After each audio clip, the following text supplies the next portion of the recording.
자, 가봅시다.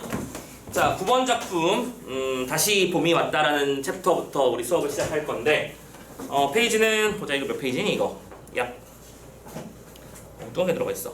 101페이지에 총 두 작품이 있는 현대시 10번 챕터, 시작하도록 하겠습니다. 일단은, 이 작품, 문제 풀어보면서 느끼셨는지 모르겠지만, 우리가 일반적으로 봄이라고 하는 시어를 생각하면 뭔가 긍정적인, 그치? 만물이 소생하고, 밝은 세상이 돌아오고 이런 플러스 포지티브 이미지를 많이 설명하는 경우가 많은데, 이 작품은 좀 그게 아니라는 거. 그래서 봄은 왔지만 아니라는 얘기를 어떤 식으로 해나가는지 한번 잘 따라가시면, 그 정도 특성만 잡아두시면 솔직히 되게 어려운 작품까지는 아니야. 자, 가봅시다. 일단 어떤 상황이었어요? 비탈진 공터 언덕 위라고 하면서 배경지 쓰고 있죠? 비탈진 언덕이고 공터라고 하는 키워드가 나왔어요. 자, 이 두 개의 시어에 집중을 해보면 지금 현재 공간적 배경이라고 하는 게 그리 긍정적 장소는 아니야, 그쵸? 넓고 평평한 곳에 온실이나 따뜻한 곳이 아니라 하필이면 비탈이고요. 또 하고 많은 장소 중에 공터라는 표현을 썼거든. 공터라고 하는 건 어쨌든 비어있는 장소라는 뜻이지. 이 비어있으면 어떤 외로움과 쓸쓸함의 개념을, 그치? 쓸쓸함의 분위기를 형성해 주는데 한 몫을 하려고 있겠죠. 아무튼 거기에 뭐가 덮였어요? 푸른 풀이 덮였습니다. 푸른 풀이 덮였죠. 이거는 뭐가 왔기 때문일 거야? 봄이 왔기 때문일 거야. 그러니까 시작부터 봄의 이미지를 뭔가 황량함이나 쓸쓸함의 개념으로 연결시키고 있다는 거 특징 잡아주시고요.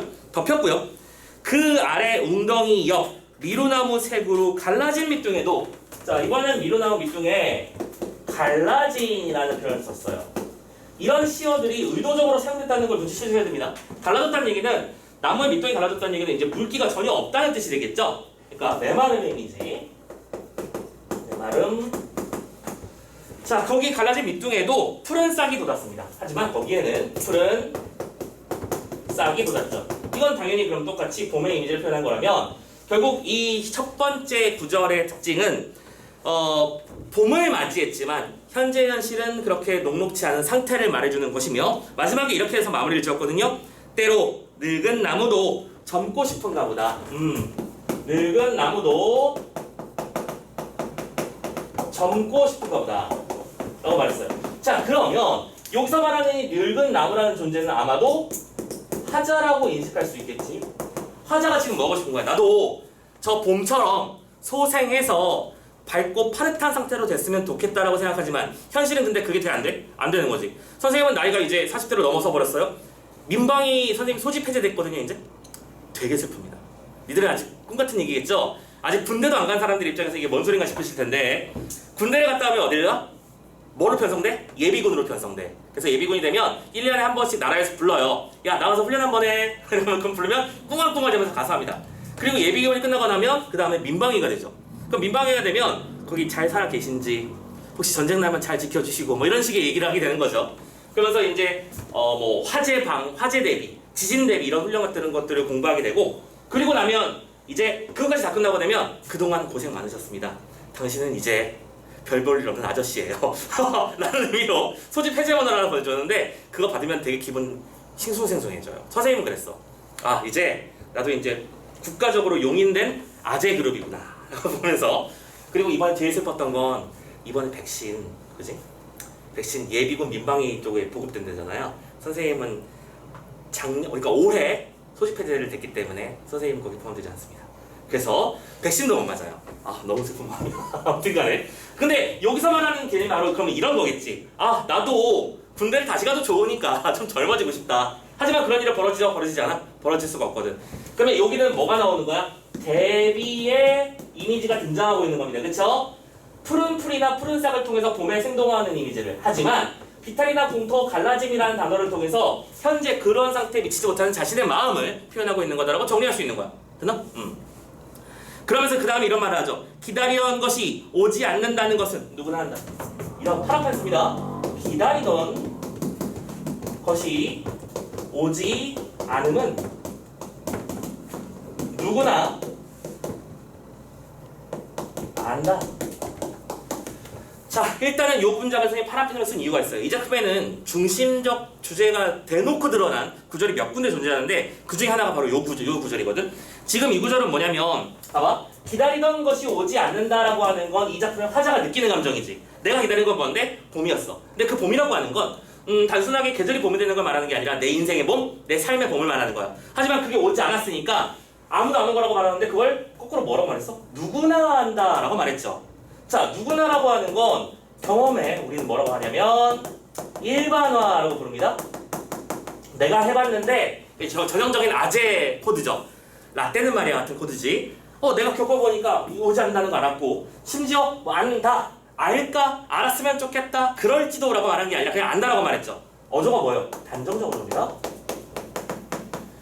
그래서 화자가 지금 현재 어떤 상태에 놓여있음을 비관적 상태라고 아까 얘기했었죠. 비관적 상태에 놓여있음을 그냥 선언한 거죠. 오케이? 현실은 그렇게 만만한 게 아니야. 네가 바란다고 해서 다 오는 건 절대 아니지 라고 말해주고 있는 거야. 그래서 이 작품의 중심 주제가 드러나고 있고요. 계속 누가 누구를 사랑하고 누가 누구의 목을 껴안듯이 비틀었는가. 비틀었다는 단어를 집중해주면 되는 거야. 비틀었음은 뭘 말하는 거죠? 비틀려 있는 삶을 말하는 것이겠지, 그치? 그래서 나도 안다. 돼지 목 따는 동네에 더디고 나른한 세월. 더디고 나른한 세월이라고 표현하면서 계속해서 부정적 시어를 연결해 주고 있죠. 세월이라고 하는 것은 나의 나이 먹음, 나의 어떤 삶을 말하는 것이니 결국 내 삶이라는 건, 자, 화자의 삶이라고 하는 것이 그만큼 부정적이고 비관적임을 알 수 있으면 여기까지 성공. 그럼 가볼까요? 그러면서 말합니다. 때로 우리는 묻는다. 우리라는 단어를 썼죠? 1인칭 복수입니다. 그죠? 나만이 그런 게 아니야. 우리 모두 묻습니다. 우리의 구분 등에 푸른 싹이 돋을까? 묻는 건 질문이 뭐야? 구분 등에 푸른 싹이 돋을까? 라고 물어본 거야. 구분 등이라고 하는 거 아까랑 똑같은 패턴이죠. 부정적 현실을 말하는 것일 거고. 근데 거기에 싹이 돋아나는 건 긍정적 미래가 오는 것이니 자연의 봄이 오는 것처럼 우리의 인생도 필까? 뭐 이런 식으로 표현하는 건데 앞에 있었던 그 답을 생각해보자면 이 답은 아마 부정적으로 흘러갈 거야. 그치? 하면서 묻고 또 묻지만 그런데 이 질문을 묻고 또 묻는다 라고 말했으니 묻다를 뭐한 거야? 시어의 반복이야. 그쵸? 우선 반복을 통해서 뭘 한 거야? 강조한 거야. 뭘 강조한 건데? 화자가 그렇게 실제로 되기를 소망한다. 그치? 소망이 그만큼 간절하다는 것을 보여주는 거죠.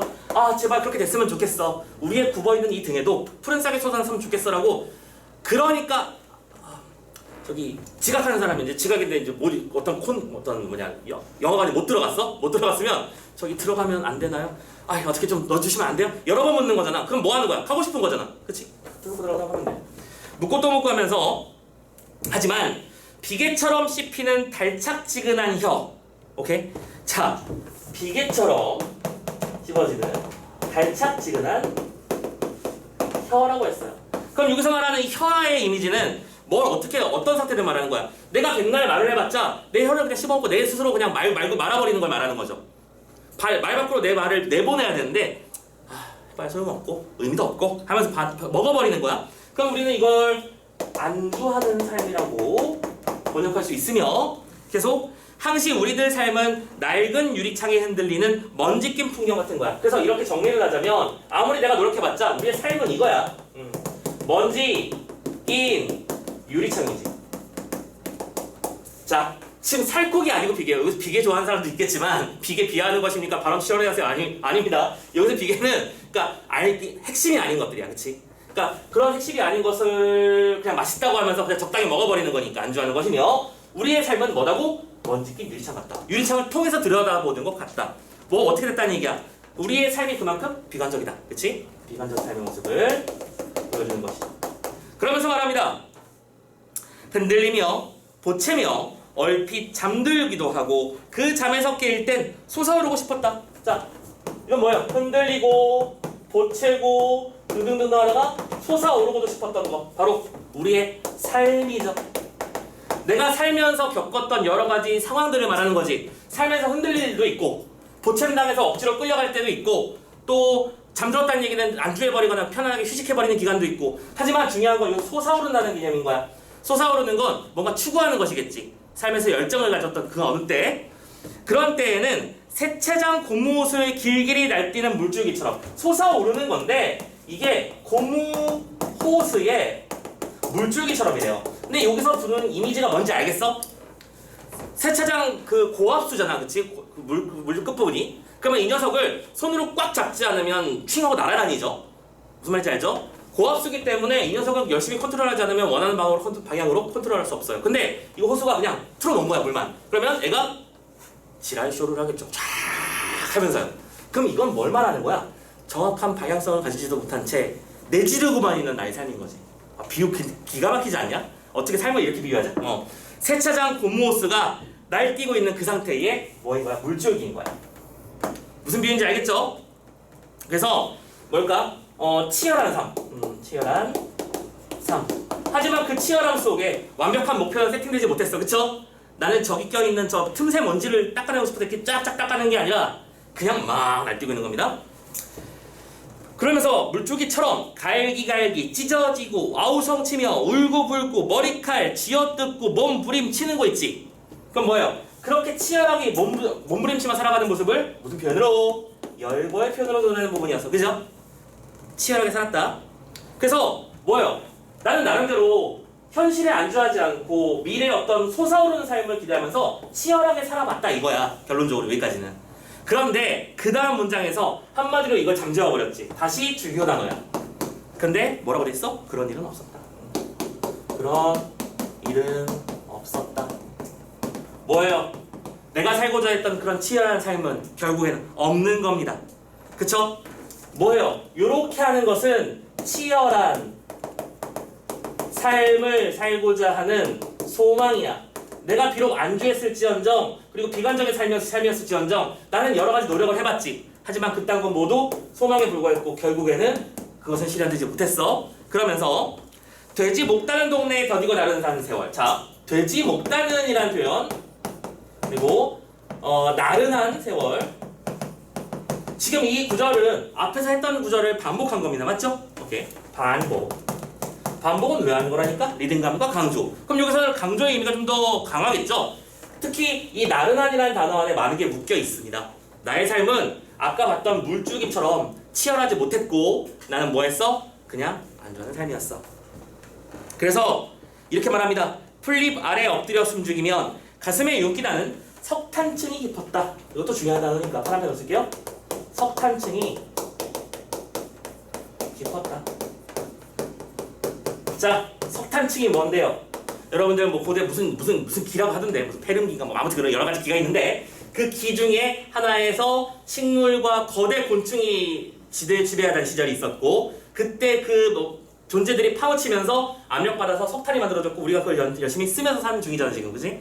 그래서 석탄층이라고 하면 뭐인 거야? 나름대로 물줄기처럼 튀어오르려고 했던 나의 삶이지만 결국엔 아무것도 아닌 게 되어서 지하기 속에 파묻혀버린 그런 상태인 걸 말하는 거죠. 그러면 이렇게 번역하면 되는 거지. 묻혀버린 열정. 마음 같아서는 5만 가지 일을 하지. 너희들이랑 선생님이랑 똑같아. 마음 같아서는 오늘도 하루도 빡세게 보내려면 수업 빡시게 듣고 집에 가서 복습 작업 1시까지 하고 2시까지는 오늘 전체적인 마무리 점검 작업한 다음에 이번 주 안에는 수학 공식 어디까지 끝내놓고 막 이렇게 계획하잖아. 마음속으로. 근데 사실은 유튜브 한 편만 더 보고 그래서 졸린데 잠이나 조금 더 자고 이러다가 하루가 가는 거잖아. 그 상태를 말하는 거죠. 오케이?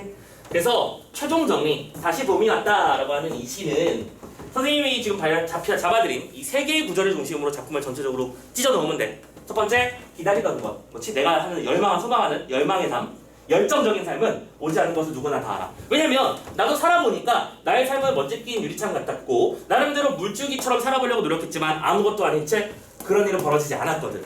그래서 그 상태는 나는 석탄층이 된 거거든. 그래서 다시 정리하자면 오케이, 뭐라고? 기다리던 것은 오지 않는다. 됐죠? 그러면 결론적으로 이 작품의 중심축을 얘기하자면 참고로 이 작품의 배경은 봄입니다. 그렇죠? 푸른 싹이라고 표현되는 봄이라는 배경은 있지만 그 봄이 왔음에도 불구하고 화자는 현실에 안주하고 있었고 현실의 어떤 열정을 파묻어버린 채 하루하루 보내고 있었지. 됐죠? 그러면 자연사와 인간사의 대비라는 얘기를 쓸 수 있을 겁니다. 그죠? 자, 요 정도까지 요소를 쫙쫙 정리하시면 아이고 되겠습니다. 오케이. 자, 첫 번째 작품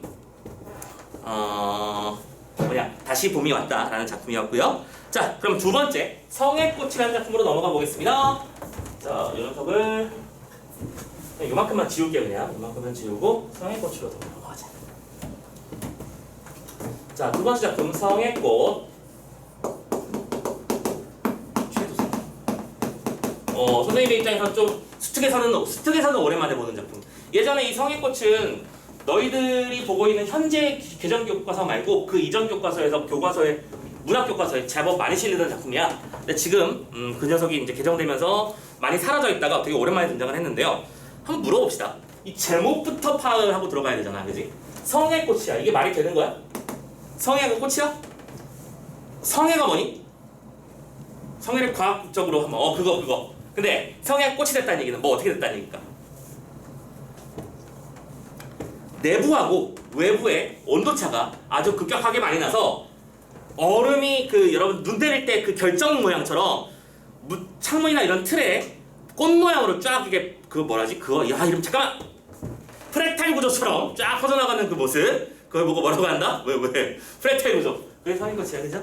그러면 일반적으로 성애라고 하는 것은 뭘 뜻하는 거야? 추위, 그치? 고통이라는 쪽에 꽃에 가깝고 시어에 가깝고 꽃이라고 하는 건 우리가 항상 긍정하는 시어로 많이 알고 있잖아. 이유 배반적인 두 개의 소재가 나란히 놓였다? 그럼 도대체 이 묶음은 왜일까를 규명하는 게 이 작품을 분석하는 핵심일 거야.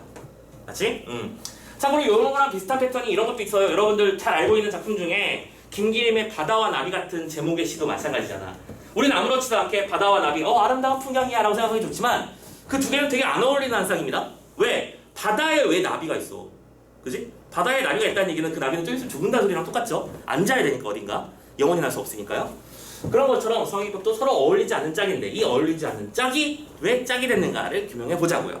가봅시다. 새벽 시내버스. 자, 공간 나왔죠? 시간 공간이 모두 나왔습니다. 새벽에 시내버스예요. 자, 새벽이라는 시간적 배경과 시내버스라는 공간적 배경 두 가지 설정되어 있고요. 근데 그 시내버스가 뭐 하고 있답니까? 창문에 웬 찬란한 치장을 하고 달린답니다. 여기에는 찬란한 치장이 있대요. 그 찬란한 치장이라는 게 뭘까요? 성의 꽃을 말하는 것이겠죠? 오케이. 자, 그리고 참고로 성애가 폈다는 얘기는 말한 적은 없지만 지금 이 작품의 배경이 되는 계절은 언제인 거야? 추운 날일 테니까 겨울 쪽으로 생각하면 좋겠죠. 오케이? 여름에 성애가 낄 리는 없잖아. 가을도 마찬가지고요. 자, 겨울이라는 배경도 한번 생각해 봅시다. 자, 혹시 겨울에 새벽버스 타본 적 있는 사람? 첫차, 쉽게 말해서. 참고로 보통 버스 첫차가 한 4시 반쯤, 이때쯤 돌아다니고요.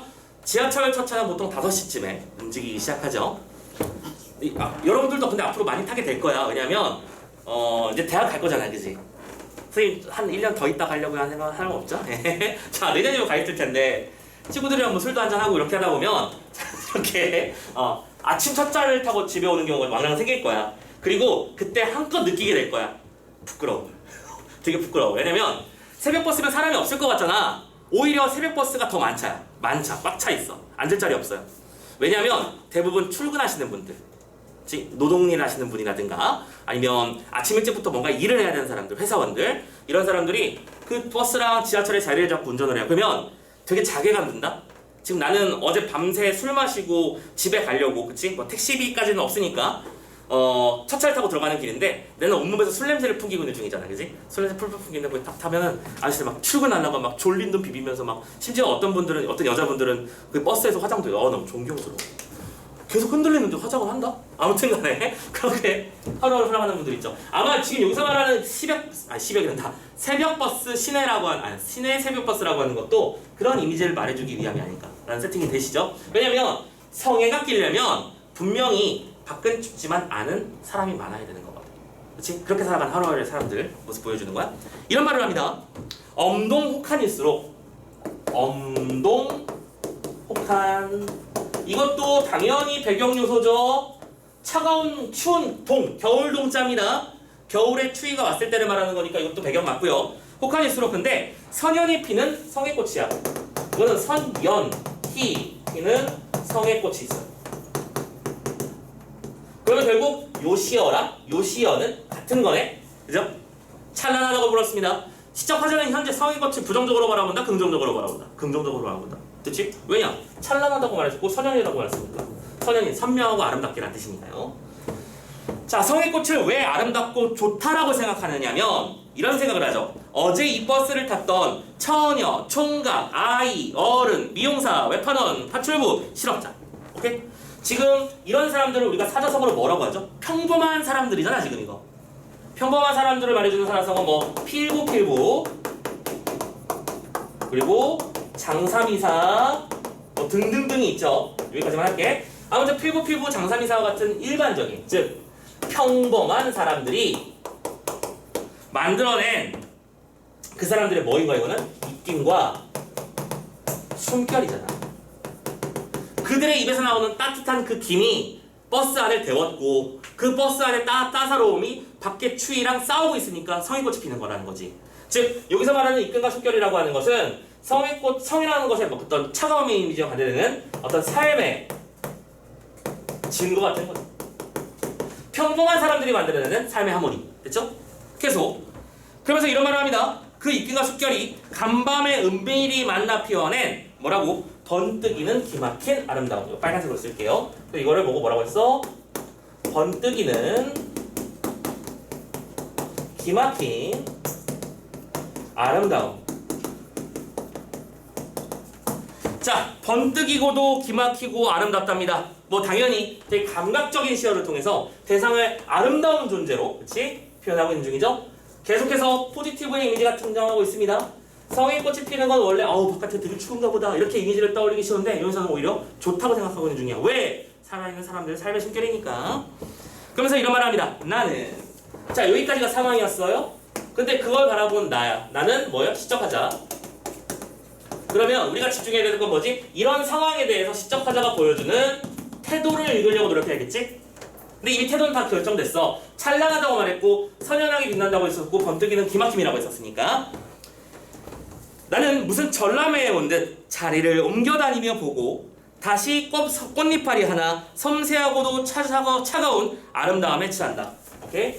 그러면서 나는 섬세하고도 차가운 아름다움에 취한다고 했어. 그러면 이 아름다움의 것도 당연히 성의꽃. 지금 가만히 보면 결국 이 작품은 성의꽃을 비유한 표현들을 통해서 시상을 전개하고 있다. 되냐? 오케이? 이렇다고 했어요. 아름다움이라고 말하고 취한다고 말했으며, 참고로 이때 섬세하고 차가움이라는 단어는 좀 집중해야 될 만한 가치가 있는 게요. 섬세하다와 차갑다라고 하는 이미지는 서로 어울리지 않는 한 쌍이야. 그치? 맞나? 섬세하다라는 개념은 뭔가 오밀조밀하고 뭔가 디테일이 있을 것 같고 뭔가 멋질 것 같은 느낌이 드는데, 차가움은 뭔가 춥고 네거티브한 이미지가 든다는 얘기. 그래서 보통 우리는 이 부분을 역설적이라고 부릅니다. 오케이? 그리고 이게 왜 역설적이겠니? 당연하게도 성의꽃 자체의 특성이 역설적이거든. 추우면 추울수록 오히려 따뜻함과 마주치면서 더 선명하게 피는 꽃의 특성상 그거를 역설적인 아름다움을 표현한 거죠. 됐죠? 계속 하면서 취한 다음 누구의 막막한 한숨이던가, 하지만 그 안에 모두 숨어 있는 거야. 내가 계속 빨간색으로 쓸게. 누군가의 막막한 한숨이었을까? 또 하나 더 있었지? 누군가가 어떤 더운 가슴이 토해낸 정열의 숨결이든가. 정열의 숨결. 지금 선생님이 빨간 편으로 쓰는 녀석들 전부 다 그치, 성의꽃입니다. 아무튼 그들의 삶이 뭐랄까 삶의 이걸 뭐 애환 정도로 번역한다면 이건 삶의 열정 정도로 번역할 수 있겠지. 즉 이 두 개가 모여있는 게 바로 서민들의 삶 그 자체를 말하는 거잖아.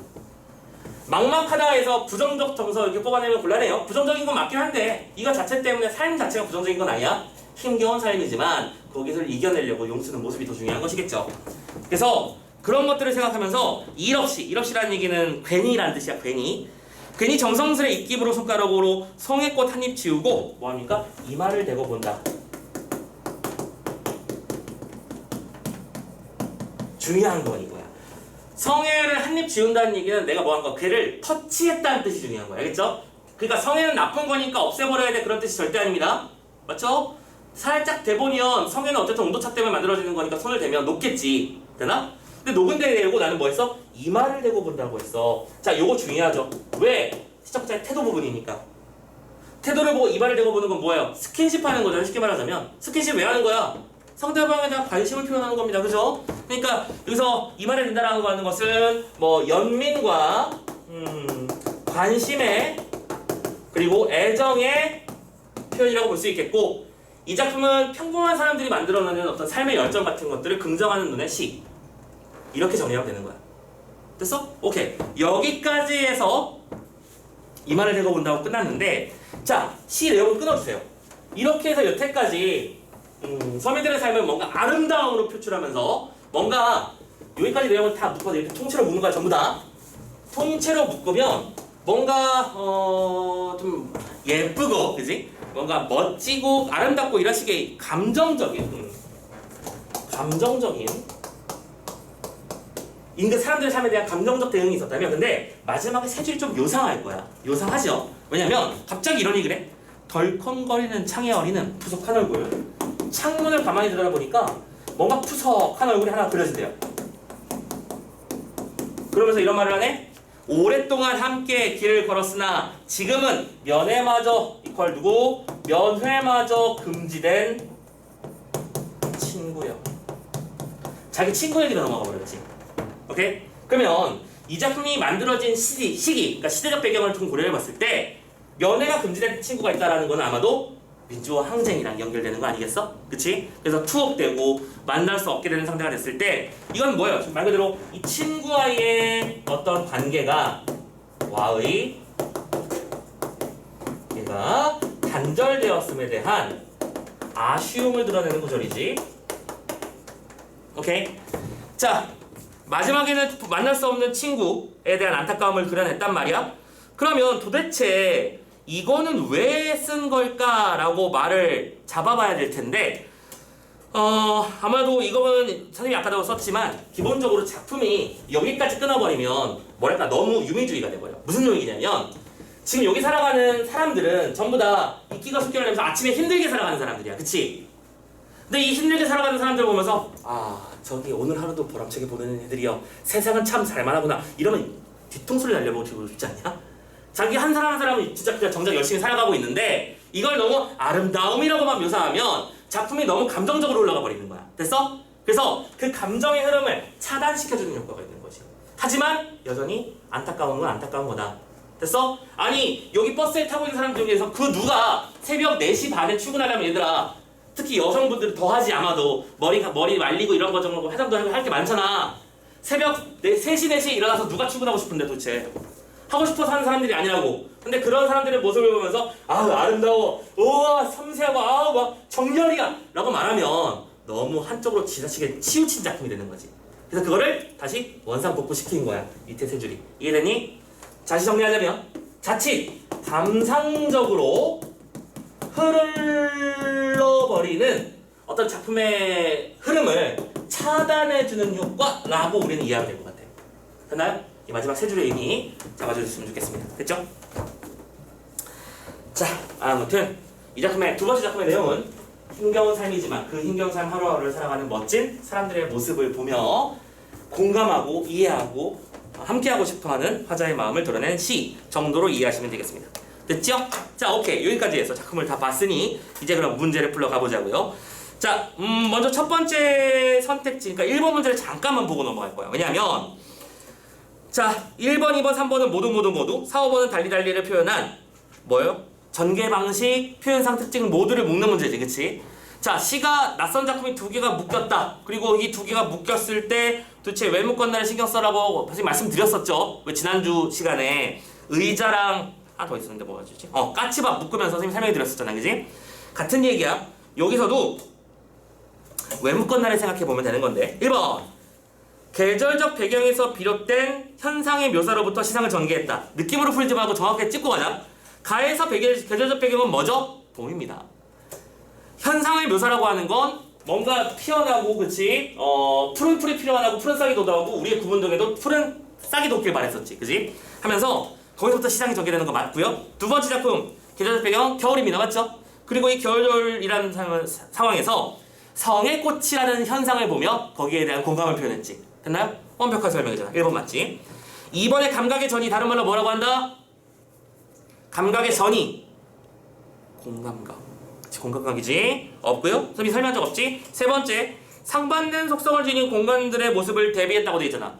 이런 건 속아서 넘어가지 마세요. 상반된 속성이 있냐고 했으면 여기서 선생님이 동그라미 셈을 열심히 쳤고요. 그치? 여기서도 부정적 삶의 정서를 이렇게 마지막에 차단하면서 전환시켜주는 구절이 있다고 쳤지만 이게 대비를 통해서 주제가 드러나는 건 아니니까요. 4번, 가는 나와 달리 대상을 호명하는 방식의 표현을 활용해서 그리움의 정서를 드러내고 있대. 호명한다라고 하는 건 아마 여기서는 나 작품에 대한 그 부분을 얘기하는 거겠지. 친구요. 오케이? 연애마다 금지된 친구요 부분. 그러니까 이거는 나의 특징이고요. 마지막 5번, 1인칭 복수 주요를 사용했다. 1인칭 복수? 이것은 너구리잖아. 오케이? 이건 오히려 가에 있는 녀석이었는데 나라고 설명했으니 잘못했죠. 오케이. 문제는 쉬워요. 문제 쉽다고. 근데 여러분들이 이런 문제들을 지금 되게 여러 세트 풀은 거잖아. 결론적으로는 고전 시간도 거의 10세트 풀었고 현대시도 10세트씩 푸는 중이야.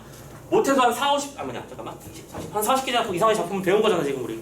그렇다면 거기 각각에 나오는 표현상 특징 요소들 특징은 기본적으로 머릿속에 넣어놓고 만약에 나오면 다 정리. 즐거운 마음으로 풀어내시면 될 거예요. 자, 2번하고 3번은 굳이 뭐 두 번 설명할 필요는 없을 것 같고 이렇게 해서 현대시 챕터 10번 마무리 듣도록 하겠습니다. 오케이. 자, 고생하셨고요. 자, 그러면 잠깐 숨 좀 돌리고 난 다음에 저 뒤쪽에 있는 고전 파트, 고전 소설부터 또 다음 작품 이어가 보도록 할게요. 잠깐 이따가 봅시다.